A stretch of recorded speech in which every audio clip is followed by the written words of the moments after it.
Mission Debrief. We've played every mission of the mainline Halo video games, and now we're playing every mission from the rest of the games of the franchise in chronological order.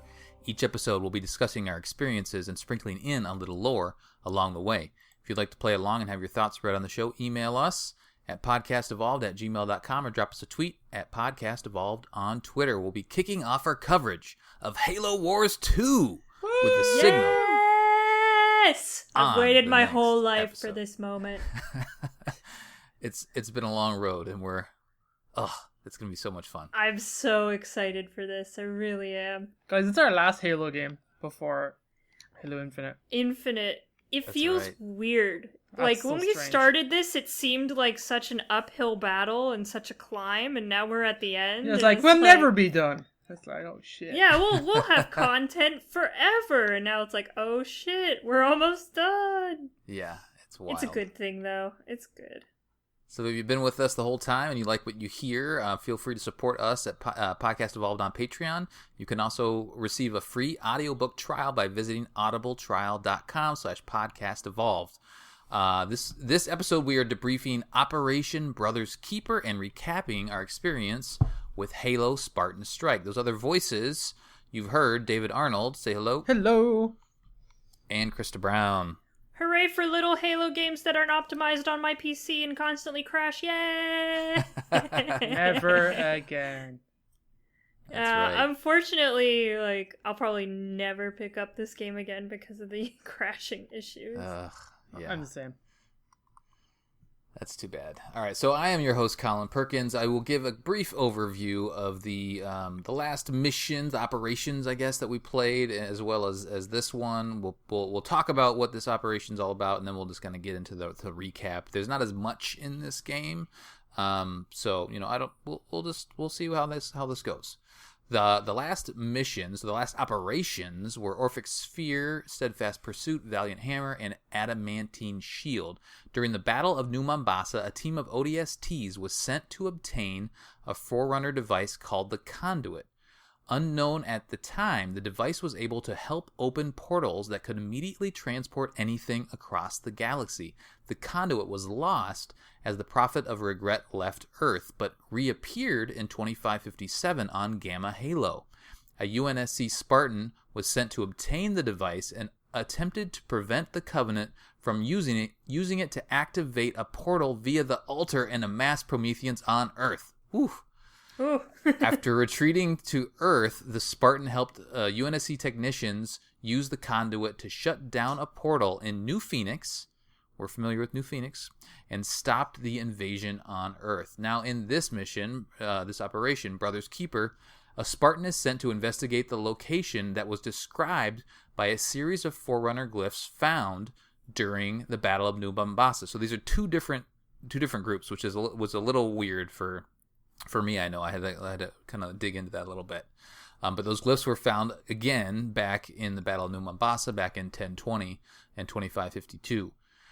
They lead to a Spartan. They lead our Spartan directly to the portal device that the Conduit activated at the altar.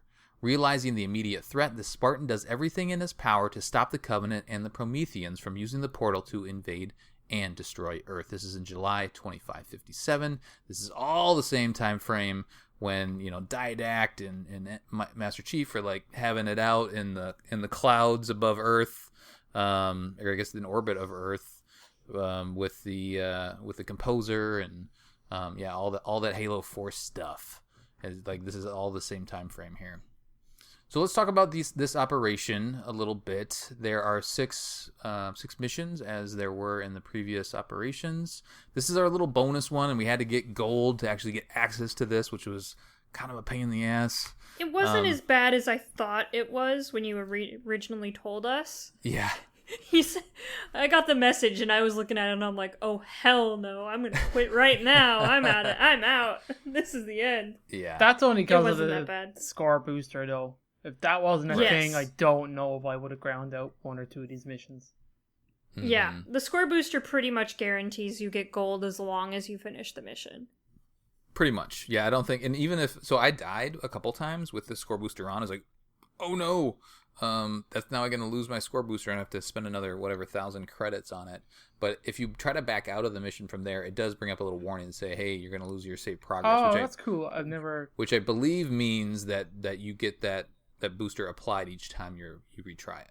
Yeah, on consecutive tries it works, but the problem is consecutive tries crash the game for me. So yeah, good point. I would have to every time I had to back out and then pay for it again, but I never even got close to, running out of credits. Oh, that's good.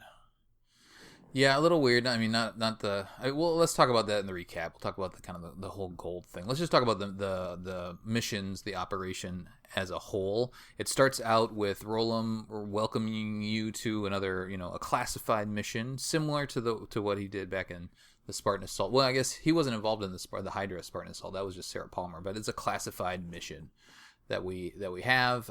He also describes how a team of ODSTs recover intel during the Battle of New Mombasa. So this is a little weird because that's also what happened at the very beginning of the game, and this mission is also a team of ODSTs. I feel like some of this maybe story stuff towards the end had a little bit to do with just the troubled development of the game, where they could maybe reuse assets and things like that, just to kind of finish it up and get it out the door. I don't know. None of that's it almost true or told. Just this whole mission makes me feel like there was supposed to be like a back and forth between these two guys as you're going through the mission. So you're switching back and forth between these two Spartans, and it's a little more coordinated. Yeah. But instead they just threw it at the end. But there is one big difference in E1. Okay. One huge explosive difference. Like the grizzly, you mean? Like the grizzly. Oh, I was so happy. I'm like, oh, so this is how the DLC is gonna be. Yeah. I mean, it kind of is. At least it bookends with really fun toys, which I enjoyed. Yeah, the grizzly was nice and fun to play with. We had was there one grizzly in the other missions? One other grizzly one at least. It's a scorpion. There wasn't a grizzly. Scorpion. This is the first grizzly we've seen in Spartan Strike, because it was an assault. Gotcha. Yeah, that was nice. David, what do you think of that? How it started? Really good. Again, I got my hopes about. Well, it didn't really, but I was like, this would have been cool to play as the ODSTs.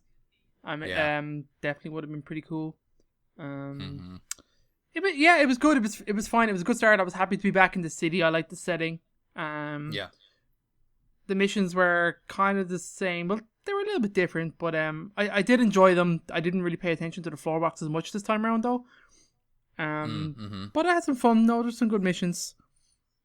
One thing as I was running through this, I ran through a couple times, just to I don't know, experience it. I guess prepping for the show. But I was hoping, because you see in the background, you see the scorpion, and then you see the it's the scarab, and then the scorpions at the beginning of the early operations. I was hoping at one point, because it took me a while to figure out, these are two different Spartans that we're playing as. I wanted to see like the other Spartan like running around down below. That would have been cool, wouldn't it? Because they're operating at a similar time frame. Are you two different Spartans? They're avatars. Go ahead, David. Are you two different Spartans between D and E? Yeah. Well, yeah. So you would have to be is in two a different places set. at once. It's a different simulation, set of ODSTs. Yeah, it's a simulation. You're right. So we would have seen potentially like the ODSTs from the original operation. That would have made the most sense, I guess. I guess technically, yeah, you're playing as the same Spartan going through the simulations, but I wish between D and E there was a visual difference between the two Spartans. Yeah. Like maybe he's blue instead of orange or something like that. Mm-hmm. Just because it would have, kind of made you realize it a little sooner that you're playing as a completely different person in these missions. Yep. Well, you're just a different set of ODSTs. The Spartan that replaces the ODSTs with is still quote unquote you, so it's the same Spartan. Do you know what I mean? I'm confused. Yeah. That's true.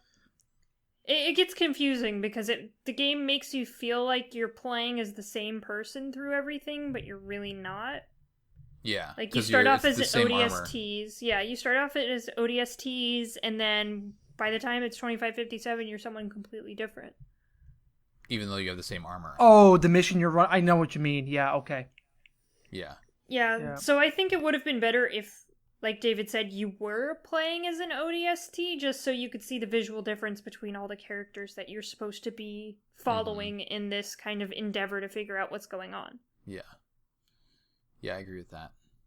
The opening mission, I did like how when you're back to the Grizzly, you drive up the side of that one highway and you have the race firing at you from on the other side, and then you get a double back. That was pretty cool. Yeah, it was like doing like a run, kind of like through it. Running. I also like how there were a lot of like cars and shit in your path that you got to smash. That was cool. That was very enjoyable. Yeah, that was a good little Grizzly power fantasy. Any of the other missions in the middle that stood out to you guys, or anything else, I don't know, you thought was decently fun? Krista, any besides? I mean, we'll talk about the last mission, I feel like, separately, but anything in between there? You get Kestrel back to back in E3 and E4, which was fun. Yeah. Mm-hmm. Yeah. In E5, there's that big orbital bombardment that you have to like dodge. Yeah. That was cool. Like, it was a Covenant one instead, but it was still kind of fun. Man, I died a lot in that mission. I don't know why, but I just died a lot. Not even from the bombardment, but even just from the swarms. I died a lot in E6. The last one? Yeah, me too. My notes for E5 are: run around with your pants on fire until you jump through the portal. Yeah. Oh, yeah. Well, what I did for that was I had that kind of like weird armor ability that turns you into like a little spark kind of thing. Oh, teleport. Yeah. And so once all the enemies just got way overwhelming, I'm like, all right, see ya, and I just went over to the portal with that. That's a good idea. Yeah, it was fun. I had a fun time. Let's talk about the last mission then. So previously we had been running around as the other Spartan.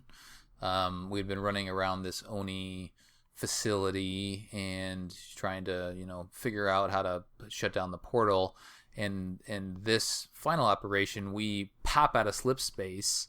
So the other Spartan somehow gets back to Earth. He hops on don't we get on a Spirit, and then from there we somehow find our way home soon after that. And then this Spartan hops through the portal itself and ends up right outside of the Oni facility.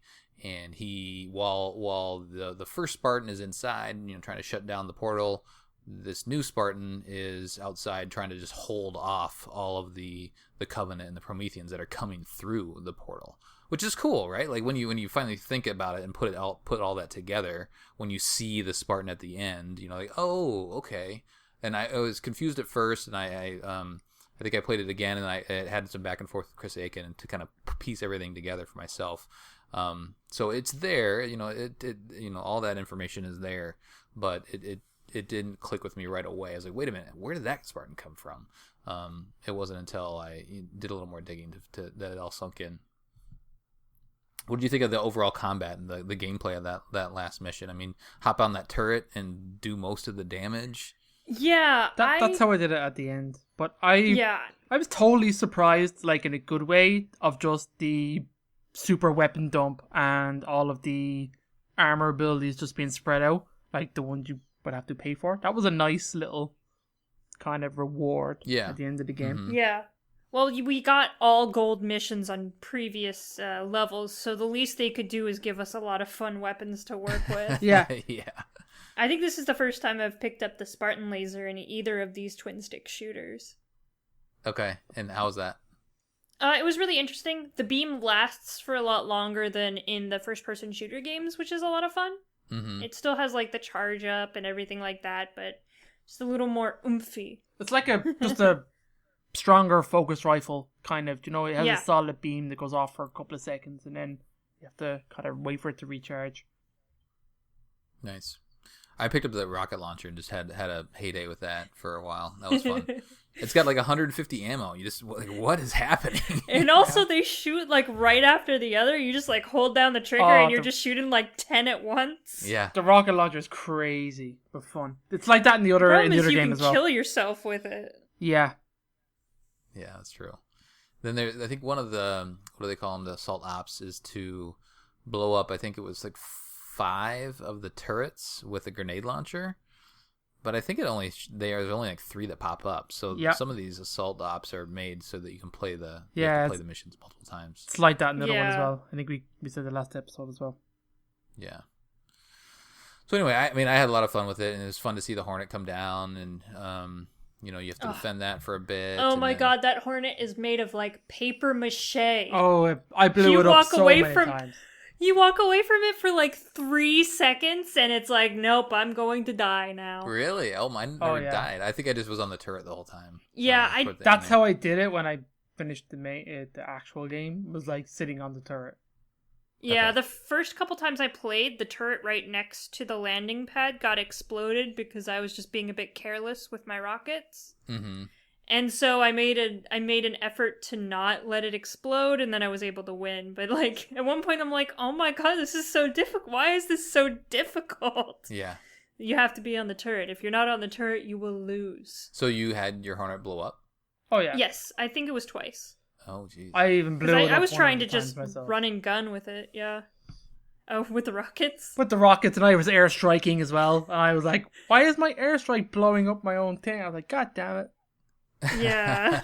It seemed like the perfect moment because the whole roof was full of enemies. I'm like, I'm airstriking right now, which was satisfying, but then I failed.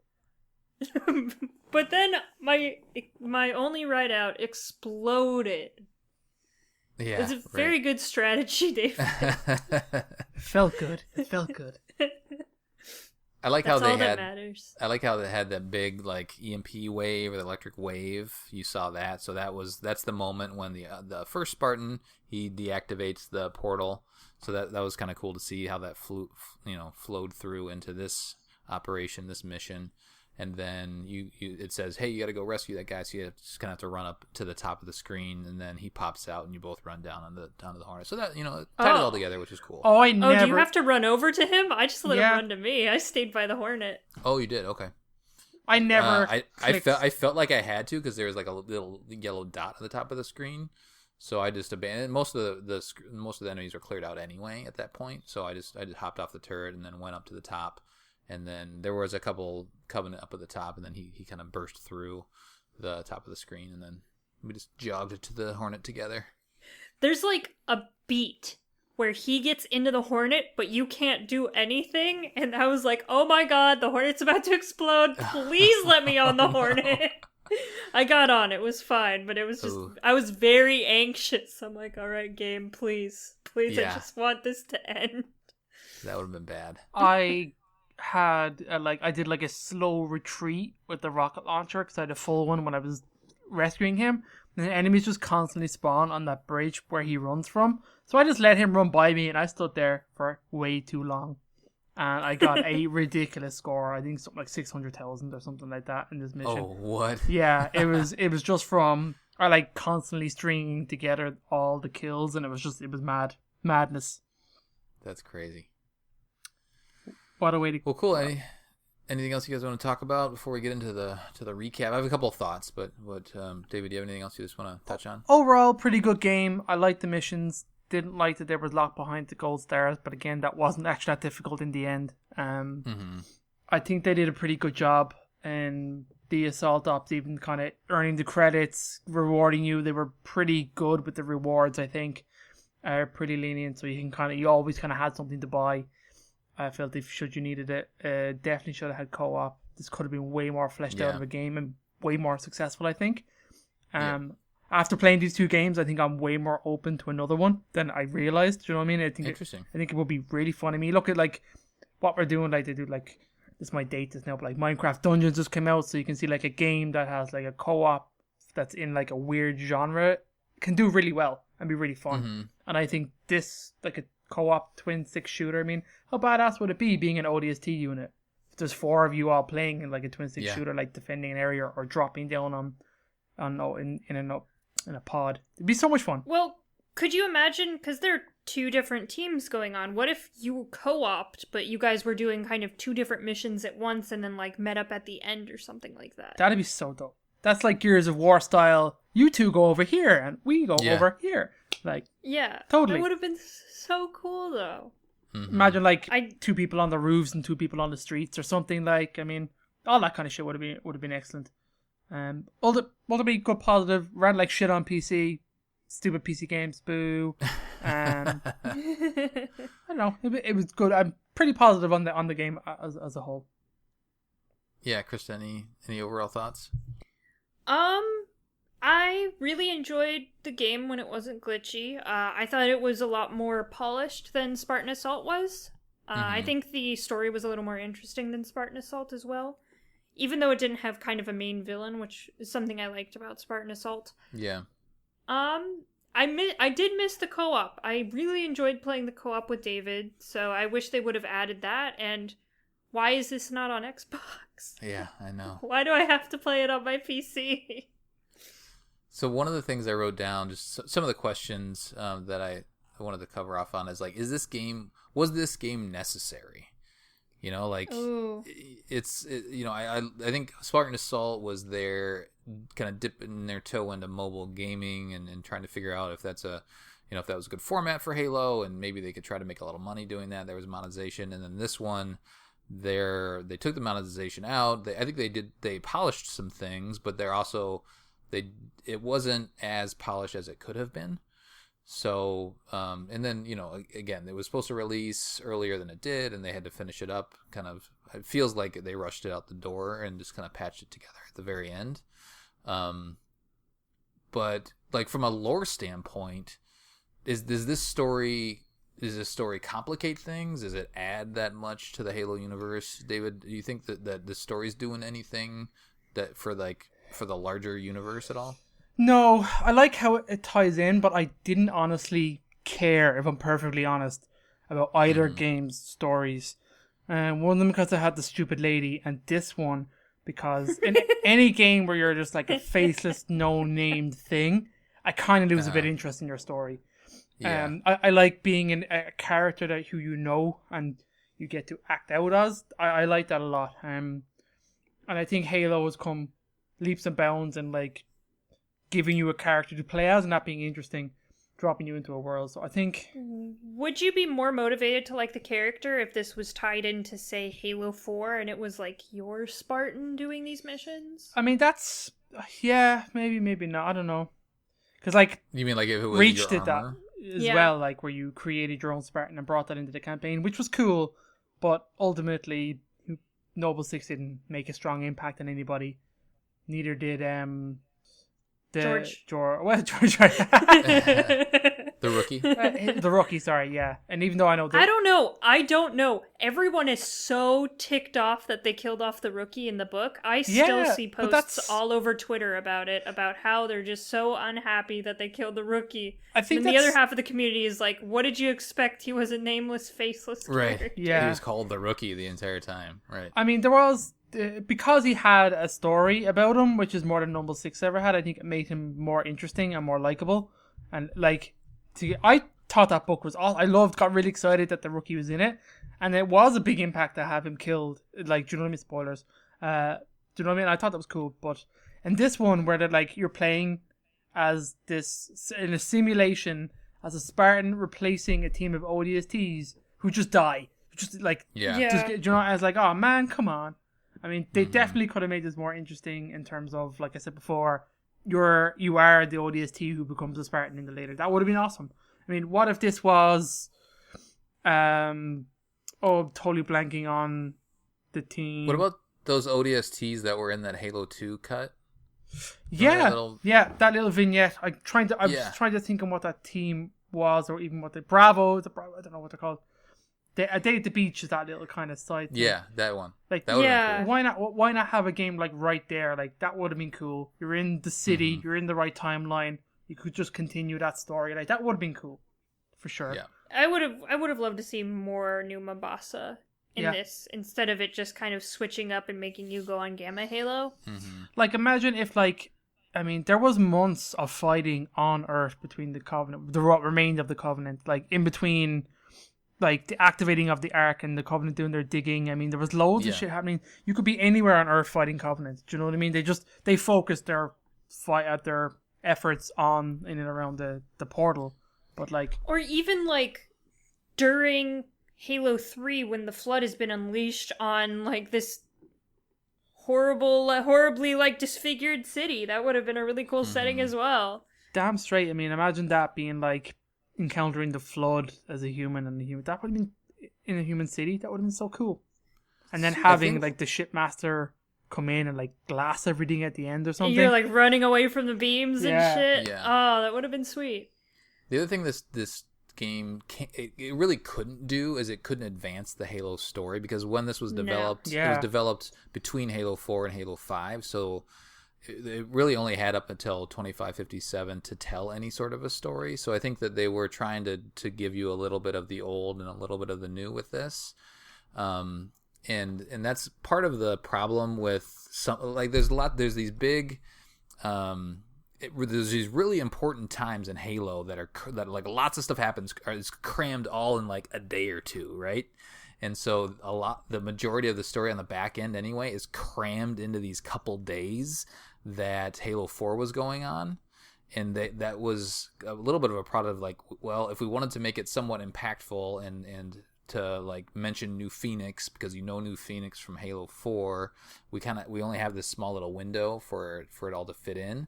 And so that plays into some of the trivia that I dug up with the help of Chris Aiken. He says, so the Spartan in operations B through D, so that's the when we're finally in 2557 and in the base game, or before we have to unlock Operation E. So that Spartan took the long way back to Earth via traditional UNSC resources. I mentioned that a little bit earlier. While the Spartan from Operation E was transported from Gamma Halo to Earth via the Forerunner slipspace portal. The timing of operations B and C in relation to E it's kind of ambiguous. There is no direct crossover there, but though all those events had to have happened between July 24th or after July 24th, but before July 26th, because that's when. And there's, we're kind of at the end, and we're going to talk about Halo Wars 2. So if you read Escalations, that's when Chief goes on to Gamma Halo, and the composing of the die deck happens.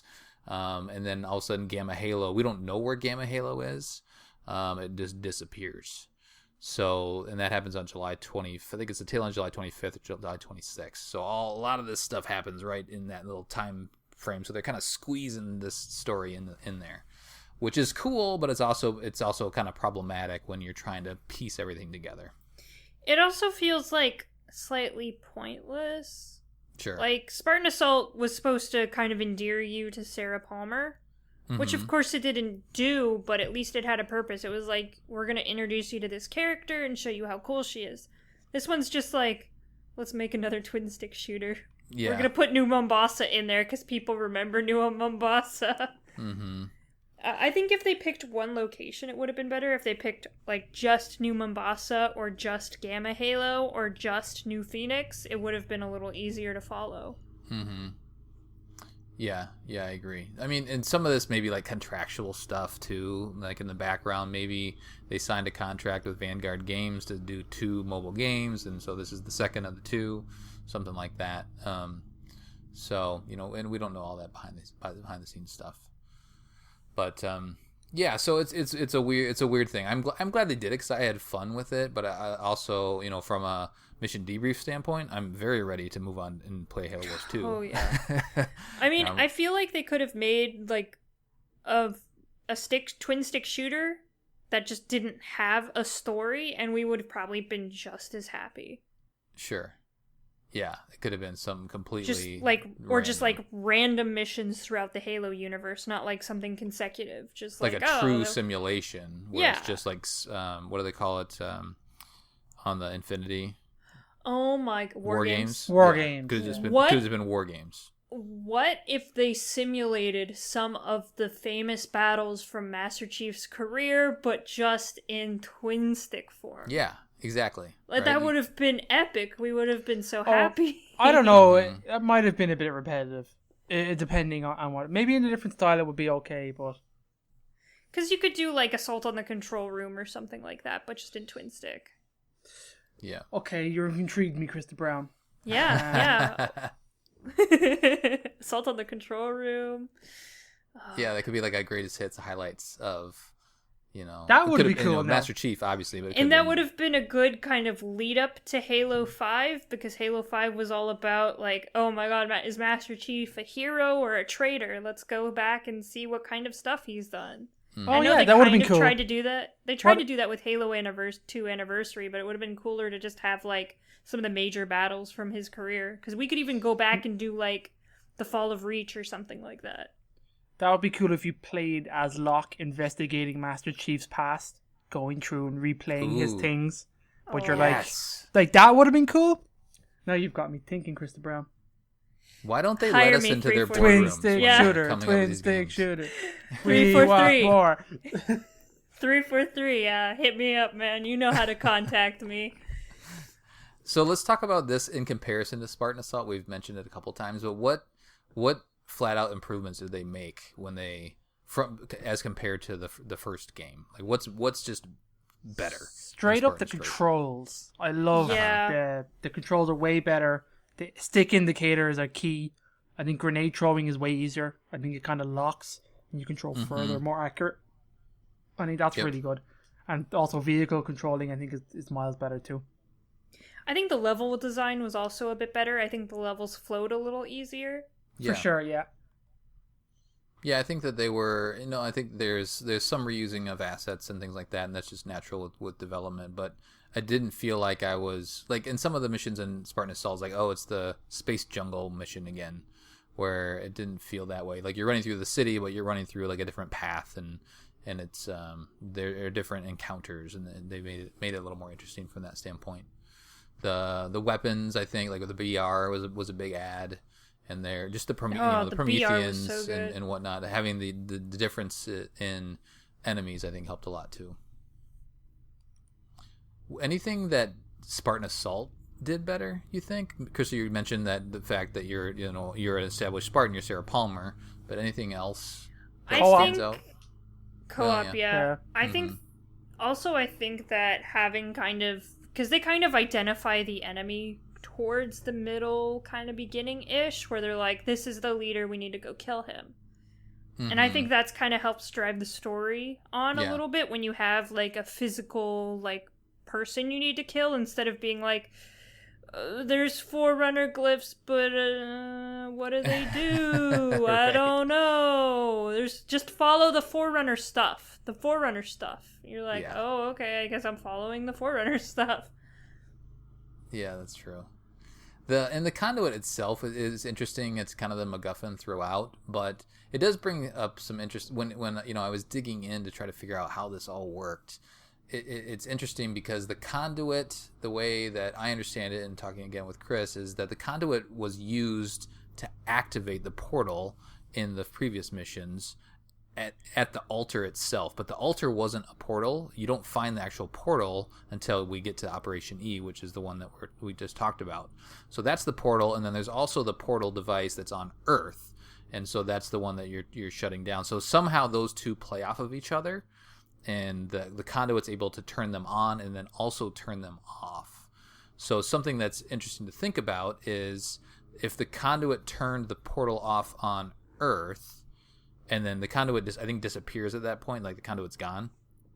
Yeah. But that means, well, that brings up a question: is the portal, did it also turn off the portal on Gamma and any other portals that are out there, or did it just turn off the portal on Earth and somehow the one on Gamma is still there or still active? So there's some interesting kind of like, maybe that stuff could potentially tie into the larger, Halo story down the road. Who knows? But that was one of the things that took me a while to figure out, because I was assuming when I was playing in the earlier operations that that altar, oh, that's the portal. Okay, cool. I'm shutting that down. But no, that's not the case. It's, even though they're both giant orbs, they're two different things. I don't think they did a very good job explaining exactly how everything works to you. Yeah. I don't think I had a clue what was going on, to be honest. And especially in E, I think I kind of lost track of what glyphs. We're going here. We're going back to more portals. Yeah. And I even read every single blurb for every mission. It's just like, it doesn't give you much. This. Yeah. they're short and sweet, but they're almost a little too short and sweet. Whereas the ones in Spartan Assault were like long, and they described the, what was going on, and but then a little bit also about the mission. So yeah, they neither of them really hit the mark on, hey, player, here's exactly what's going on. This is everything you need to know so that everything pulls together at the end. But it's all there. It's just not it's not delivered in the best way. All right. Any other thoughts? Oh, I have one more trivia, and then we do have community, so we gotta hustle out of here. The other one. Let's see here. Oh, I already mentioned the other one, but the gamma portal could or could not be open. That was the other trivia that I had. So, I didn't do the recaps. I do want to do those really quickly, but before I do that, and then we do community. Do you guys have any final thoughts? Nope. Okay, cool. All right, so I'll just read our recaps. So this is all the games here that we've played so far, and then we'll start getting to Halo Wars 2, which we're very excited about. Yes. And then we'll do some community questions and get out of here for you. So the games that are these secondary games that we've played so far. So Halo Wars, the Spirit of Fire chases a Covenant fleet that's searching for ancient technology across the galaxy. The Prophet of Regret plans to use a Forerunner fleet stationed inside a flood-infested shield world, but needs a human to activate the ships. The Arbiter, Ripper Morami, captures Professor Ellen Anders and forces her to wake the Dreadnoughts to save humanity from certain doom. Captain James Cutter gives the order to use the Spirit of Fire's FTL drive to destroy the shield world while the ships are still inside. Sergeant Forge sacrifices himself by manually activating the FTL drive, causing the planet's sun to go supernova, while his comrades make a furious escape. The remaining crew, including ship AI Serena and Spartan Red Team, are left floating in space with little hope of rescue. That happened way back February 4th, 2531 to February 25th, 2531. Then in Fireteam Raven, we dropped out of slip space and explored the mysterious Halo ring that Cortana randomly brought us to. With the help of AI Wellesley, Fireteam Raven battled the Covenant, discovered the Flood, and helped Master Chief use the Pillar of Autumn's fusion reactor to destroy the ring world superweapon in order to save all life in the galaxy. That was September 19th, 2552 to September 22nd, 2552, just telling a different story within the Halo CE timeframe. In Halo Spartan Assault, a Covenant splinter sect violated the Treaty of 2552 and attacked the UNSC forces stationed on Dratheus 5. The planet's moon was discovered to be a Forerunner creation that could both build and destroy planets. Spartans Davis and Palmer led the effort to stop the Covenant leader Merg Vol from harnessing the devastating technology, repel the invasion, and evacuate the system. Davis doesn't survive the operation, but Palmer perseveres and honors her fallen comrade. Now, in Spartan Strike, the complete story. During the Battle of New Mombasa, two separate teams of ODSTs obtain critical pieces of Forerunner technology. The Conduit, an artifact with the ability to activate portals across the galaxy, and the location of a portal device. The Conduit is lost as the Prophet of Regret leaves Earth, but reappears in 2557 on Gamma Halo. The two separate UNSC Spartans are deployed on separate missions, one to obtain the Conduit and the other to locate the portal device. Both successful, the Spartans retreated to Earth and shut down a second portal located in New Phoenix to stop the Covenant and Promethean invasion. There we go. We got there. So Whoa. Now, the next recap will be Halo Wars 2. Yeah. And that'll bring us up to date on all of the Halo games that have been released as of recording. I'll cover off on some of the prep information in a little bit. Well, actually, I'll do that right now. So play along with us, right? We always love you guys to play along. So Halo Wars 2 takes place between March 28th to April 2nd, 2559. Whoa. Way in the future now.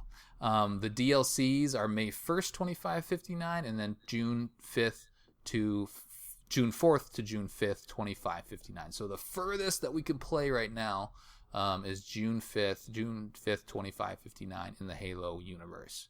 So resources to read. You got Hunters in the Dark that's out there. It talks about some ARC stuff.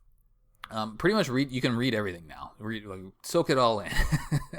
Some of the other important ones, Smoke and Shadow. Yes. Super interesting.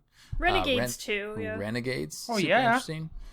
Saint's Testimony is in there. Oh. You could read New Blood. You could read Bad Blood. We got Envoy, Legacy of Onyx. And then there's some evolutions and fracture stories that are also relevant. Just read all 30 books. Just read them all. Right, yeah. But there is the comic Rise of Atriox, and I would advise, and this is what I'm going to do, read that first. Read Rise of Atriox first, and then start Halo Wars 2. It'll just be more impactful. I think we've talked about in the past how Halo Wars 2 came out, and then Rise of Atriox came out afterwards, and some of the stories overlap. So it wasn't as impactful reading that comic series after you'd already played Halo Wars 2. Then I would also suggest watch the Halo 2 commercials because they're amazing. Oh, they absolutely amazing. Yeah, I like the ones where he's a car salesman. Yeah, like those are funny, and then the one where like there's this giant war going on, and like Atriox and Cutter just like strolling up to each other, and all this stuff's happening. They're very good. Let me tell you, I saw that Atriox suit in person, and it is giant. It is huge. It didn't have the tie on. I asked Jeff where it was, and they said they got mad at the tie and took it off. But there seems to be kind of a discrepancy between like the people who thought that those commercials were funny and the lore people who are like, this isn't Atriox at all. Why are you doing this? So come on, the marketing team and the lore team weren't quite all on board with each other, which kind of makes it even more funny because they were kind of fighting over the tie. Yeah. But I love the one where he's scary. got they're on the airplane and Atriox got his headphones in. Yeah. Love it. It's really dumb, but we'll have to talk about that on the first episode of Halo Wars. Yeah. All right, let's do community and we'll get out of here. David, what you got for Facebook? The Facebooks, written by Colin Perkins, created a poll. Admin, June 1st, 10:13 p.m. While playing in a Halo campaign, would you rather control a nameless character that you can customize or a named character that has an established personality and style? Question for Mission Debrief, Spartan Strike recap episode. Almost overwhelmingly, we got named and established character, no surprise in the Halo universe. Mm-hmm. And that's about 46-11. Oh. Krista, you are nameless and customizable. What's happening here, Krista Brown? So... like, when I like Halo Reach because you do get to customize your Spartan, and it's really cool to see them in cutscenes, but I think that there can be a third option in between these two, that a character can be kind of nameless, but also customizable, but also be an established character, because BioWare has been doing it for years. Shepard could be whoever you want Shepard to be, but Shepard was still named, and they were still an established character in the universe.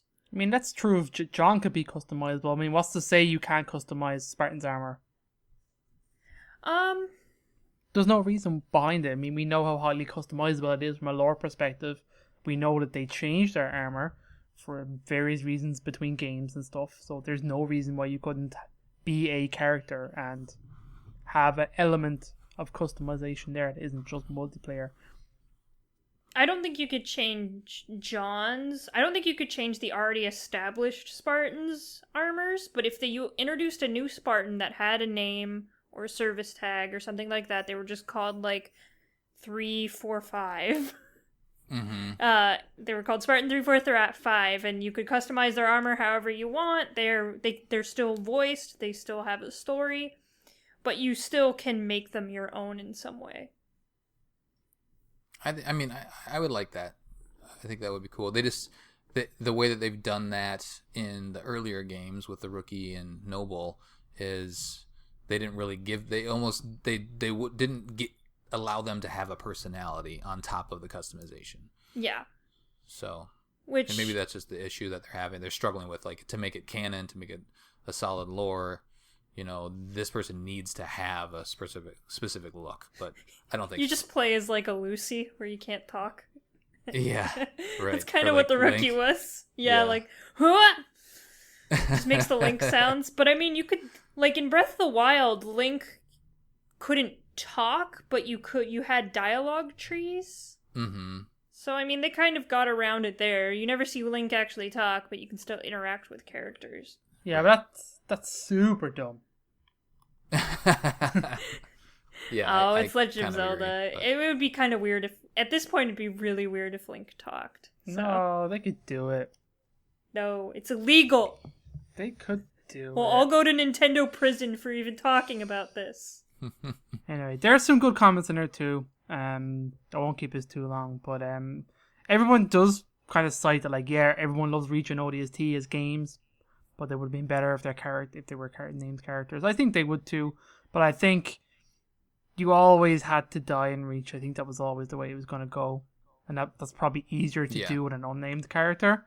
But maybe you would have had, but like that felt weighty at the end of that. Maybe it would have been even more so if it was somebody, if you were playing as a character from the Fall of Reach books or something, like you pulled the name out of one of the other teams, you know? I don't know.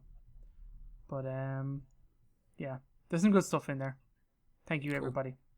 Yeah, absolutely. Thanks everybody who responded. All right, cool. So, Krista, what do you have in Discord? What do they do? The Discord's exactly the opposite. There are 13 people for nameless and customizable, and 6 for named and established. Okay, that's which is interesting. So it's all the Halo community is pretty divided with this. So Spartan B312, who says Krista's best host, pretty much just says he likes to be a character like Noble Six that you can customize, has a few lines, stuff like that. And then the Discord just falls apart after that. Barlet King says I would prefer a named character if they had more personality. Master Chief is just too dry for my liking. Ooh. That's some fighting words there. Controversial. Feisty man. Spartan Tundra says I prefer a customizable character because I like to see my own Spartan running around and getting blown up. Just put your just have them scan you into the game, so every time you die, it's just you see yourself dying over and over again. And then Rye says, I've said my piece on this, not letting Krista steal my ideas. I'm not sure what that means. That's it. Rye thinks I'm stealing his ideas. I'm gonna have to go beat him up later. Yeah, go beat him up with words. You have an army, just send them after him. It's true. I have an army and I have subjects and I'm their queen. I think I'm gonna lean more towards like a Daenerys Targaryen queen, though. I think that's what I want to be. Yeah, rather where Trent has to kill you in the end. Yeah, okay.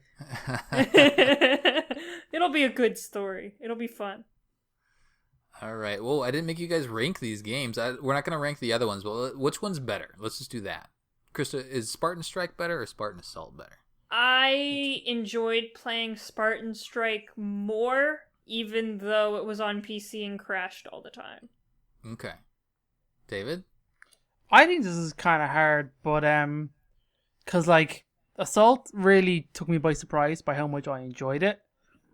On top of the co-op actually being really good fun, and then Strike is probably a better game from the gameplay perspective, but doesn't have the co-op elements I liked, and also ran like shit.